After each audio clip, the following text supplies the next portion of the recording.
Bab 12. Setelah memutuskan untuk bersembunyi di belakang Bang Badui, aku juga tidak ragu lagi, karena sudah jam 10 malam. Jika terlambat pergi, bar mungkin sudah digeledah. Aku langsung meninggalkan rumah tanpa suara. Ketika aku tiba di bar, semuanya terlihat normal, lampu-lampu menyala, yang membuat aku sedikit lega karena masih bisa datang tepat waktu. Ketika aku pergi ke ruangan kerja untuk mengganti pakaian kerjaku. Saat baru selesai berganti pakaian dan bersiap untuk ke ruangan Bang Badui, tiba-tiba punggungku ditepuk dengan keras oleh seseorang, sangat sakit rasanya. Pada saat yang sama, suara omelan terdengar di telingaku, tidak datang bekerja selama 2 hari, dan hari ini dia terlambat lagi. Masih ingin melakukannya atau tidak? Jika kau tidak ingin melakukannya lagi kau bisa dikeluarkan. Itu adalah suara Ketua Edi. Para pekerja di sini dibagi menjadi 2 kelompok, setiap kelompok terbagi dari 5 orang. Kehadiran dan absen semua di bawah kendali ketua kelompok. Sebenarnya, itu bukan posisi yang tinggi. Edi selalu galak di depanku. Mungkin karena aku terlihat penakut, dan lagi tidak terdengar, jadi ia sering memarahiku, membuatku emosi, dan melemparkan banyak pekerjaannya padaku. Sejak aku bekerja sampai sekarang, dia terlihat sangat bebas, karena pada dasarnya aku yang membantunya membuat segala pekerjaannya. Aku menoleh untuk menatapnya, dia juga membalas menatapku tajam. Pada saat yang sama ia menunjukkan tulisan kepadaku, 2 hari tidak bekerja, kupotong gajimu selama setengah bulan, dan cepat bekerja.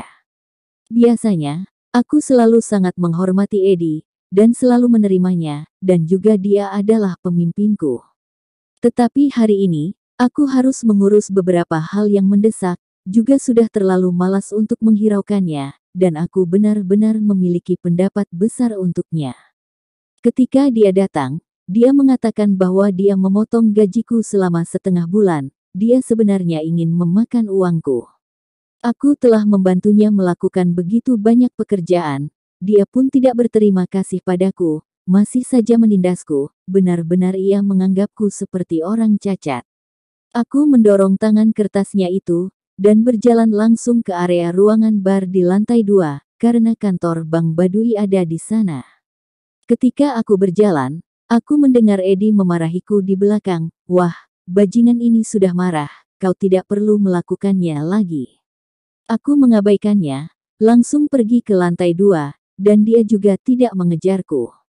Aku tebak ia pikir aku pergi ke toilet atau mengerjakan sesuatu. Ia mungkin masih berpikir tentang cara meluruskannya padaku. Setelah naik ke lantai 2, bisnis bar sedang sangat baik hari ini, beberapa ruangan penuh, tetapi ketika aku menuju ke pintu masuk kantor Bang Badui, pintunya terkunci. Aku mencoba mengetuk 2 kali, tidak ada orang, itu membuatku langsung gugup. Bukankah Claura mengatur semuanya dengan baik? Apakah Bang Badui telah dibawa pergi?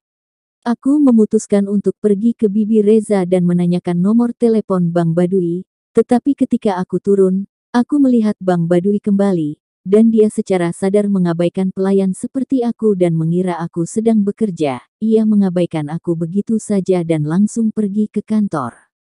Aku takut polisi akan segera datang, aku segera mengikuti Bang Badui. Setelah membuka pintu kantor, Bang Badui menoleh dan bertanya padaku mengapa aku mengikutinya.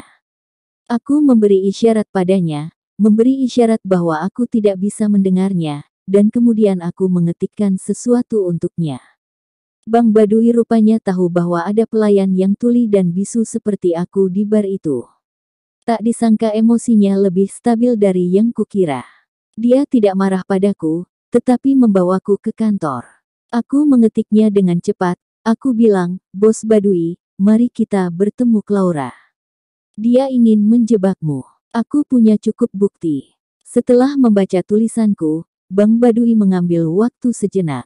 Karena sekaligus aku menyinggung tentang Claura, jadi harusnya ia percaya padaku. Dia juga mengeluarkan ponselnya dan mengetik menyuruhku untuk melanjutkan. Aku tidak ingin membuang waktu, dan langsung menulis, "Situasi ini sangat mendesak, aku tidak akan membuang waktu lagi. Asalkan Bos Badui berjanji 2 syarat, aku akan segera menjelaskannya kepada Anda. Dua kondisi itu adalah, 1. Aku ingin mendapatkan posisi kokoh di bar dan memiliki ruangan. Kedua, setelah berhasil membantu Bos Badui memecahkan masalah ini, aku berharap bos akan memberiku hadiah yang sebanding. Bang Badui mengetik dan berkata, anak muda, aku suka orang-orang sepertimu yang langsung to the point. Baik, selama kau benar-benar membantuku, aku akan memenuhi persyaratanmu. Lalu aku berkata bahwa Claura akan menjebaknya dan menyembunyikan racun di kantornya, dan segera akan ada catatan untuk diperiksa. Setelah melihat apa yang aku tuliskan, wajah Bang Badui tiba-tiba berubah hitam, dan dia jelas gugup. Kemudian dia mencari di dalam ruangannya. Aku sebenarnya sangat gugup pada saat itu. Jika dia tidak menemukannya, Bang Badui pasti akan berpikir aku berbohong kepadanya. Untungnya, Bang Badui menemukan beberapa kantong pil seperti di lacinya. Kurasa inilah yang dilakukan oleh Claura. Aku benar-benar tidak tahu siapa yang menyembunyikannya.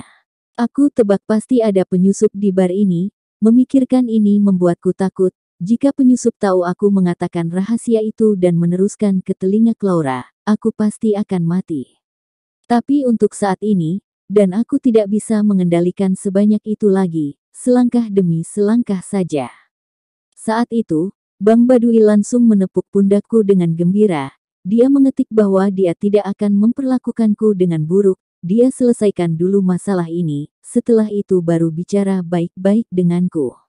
Aku pikir Bang Badui, sedikit tidak senonoh saat berhadapan dengan Claura, sekarang tampaknya semuanya baik-baik saja. Jadi aku cepat-cepat berjalan ke bawah. Saat baru datang ke tempat kerja, ketua grup Edi berlari ke arah aku. Ketika dia datang kepada aku, dia menunjuk hidung aku dan berkata dengan marah, kemana saja kau brengsek, mengapa kau tidak melakukan pekerjaanmu? Aku lihat sepertinya kau barusan pergi ke kantor bos. Apa kau membuat laporan kecil dan mengadukanku pada bos? Petik 2. Setelah berbicara, Edi mengetik sesuatu di ponselnya dan menunjukkannya kepada aku. Aku mengabaikannya dan siap untuk bekerja sendiri.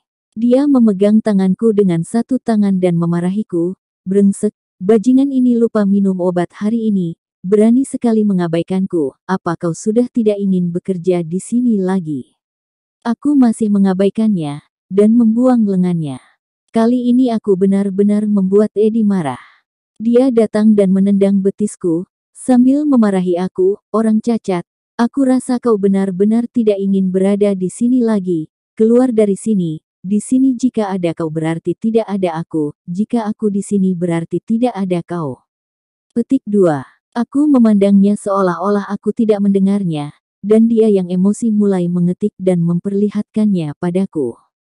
Saat itu, suara Bang Badui terdengar di belakangnya, Edi, kau benar, Alwi tidak seharusnya mendapat posisi ini. Aku kaku, memikirkan apa yang dimaksud Bang Badui. Rasanya seperti merobohkan jembatan setelah ia lewati, dari teman berubah menjadi musuh. Edi segera mengubah wajahnya yang arogan, dan dengan apik berkata kepada Bang Badui, Bos Badui, Alwi adalah anak yang malas, aku akan beri dia pelajaran, apakah Anda benar-benar ingin memecatnya? Saat itu Bang Badui datang berpihak pada kita, dia mengangkat kakinya dan menendang perut Edi, dan berkata, pergi, aku berkata Alwi tidak cocok dengan posisinya, yang berarti dia akan menggantikanmu. Edi memandang Bang Badui dengan heran. Bang Badui menghisap rokoknya dan berteriak pada Edi, kau benar, kau dan Alwi tidak bisa bekerja bersama, kau dipecat, keluar. Aku tidak menyangka Bang Badui akan membelaku seperti ini. Sepertinya aku banyak membantunya, dia sangat baik. Edi jelas takut untuk membantah Bang Badui. Dia ingin membela diri, tetapi Bang Badui tidak memberinya kesempatan, dan akhirnya dia pun pergi. Bang Badui cukup berpengalaman dalam hal ini. Dia mengambil kesempatan dan mengadakan pertemuan singkat untuk meminta semua orang untuk bekerja keras. Jangan seperti Edi yang selalu menindas rekan kerjanya. Akhirnya, dia memperkenalkanku kepada semua orang. Ia bilang bahwa aku adalah pekerja keras, jadi aku dipromosikan menjadi ketua kelompok dan meminta semua orang memperlakukan aku sebagai orang normal dan banyak berkomunikasi dengan aku. Sejujurnya, saat itu aku sangat tersentuh. Aku tidak menyangka setelah menikahi Claura dan datang ke Nanjing, hal pertama yang memberi aku kesan baik adalah saingan cinta yang hampir aku bunuh. Aku dengan senang hati menerima posisi ini. Meskipun pemimpin tim sebenarnya adalah petugas resmi, tapi gajinya juga naik menjadi 7 juta, dan aku melihat harapan untuk naik lebih tinggi lagi. Aku percaya bahwa selama aku melakukannya dengan baik, semuanya akan baik-baik saja. Belum lama aku merasakan kebahagiaan itu, aku melihat Claura dan Felicia datang ke bar bersama. Mereka memilih tempat di sudut dan duduk. Aku takut. Aku bersembunyi di ruang kerja dan tidak berani keluar. Aku tahu bahwa mereka pasti akan datang untuk menonton pertunjukan bagus dan ingin melihat Bang Baduy ditangkap. Benar saja, tak lama setelah mereka berdua datang, segera datang sekelompok petugas, mengatakan bahwa mereka menerima laporan dari warga, dia terlibat dalam narkoba dan harus diperiksa. Petugas itu cukup teliti. Dengan cepat langsung segera pergi ke kantor Bang Baduy untuk mencarinya. Aku melihat Claura yang diam-diam datang ke pojokan, matanya penuh harapan. Ketika petugas itu gagal, ekspresi wajah Claura berubah menjadi sangat masam, itu jelek dan sulit dipercaya. Melihat penampilan Claura yang seperti itu, aku merasakan sedikit kesenangan di hatiku. Ini sangat keren, aku sangat menikmatinya sekarang. Diam-diam aku bersumpah dalam hatiku, ini baru permulaan, aku harus membuatnya lebih banyak menderita lagi dan membuatnya jatuh. Dan aku masih memiliki banyak rencana di otakku, tetapi kondisi sementara ini tidak cukup, dan aku belum bisa merealisasikannya. Dan begitu rencana ini berhasil, aku pasti akan membuatnya sedih dan menyesalinya. Memikirkan hal itu, sambil bersembunyi di kerumunan orang membuatku tidak tahan untuk menahan tawa. Saat itu, Claura tiba-tiba memalingkan kepalanya dan melirik ke arah kerumunan. Aku sangat ketakutan dan menundukkan kepalaku, tetapi aku merasa bahwa dia masih mengalihkan pandangan matanya padaku, membuatku menjadi tegang.